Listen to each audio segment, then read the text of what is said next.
পুঁটি মাছ কাটতে কাটতে আমি হাঁপিয়ে গিয়েছিলাম। এই পুঁটি মাছ আমার বর বাজার থেকে নিয়ে এসেছে। এটার মধ্যে আদা, জিরা, পেঁয়াজ, একটু ধনেপাতা পেস্ট করা আছে। এটাই এই গোটা জিরা ফোড়নের মধ্যে দিয়ে দেবো।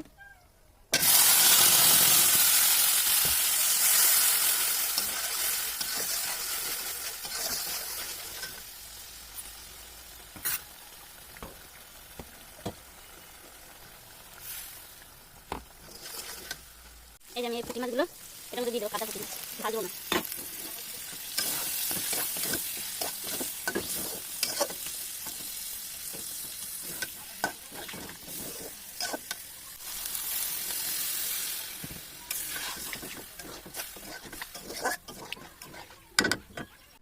উপর থেকে একটু ধনেপাতা দিয়ে দিলাম।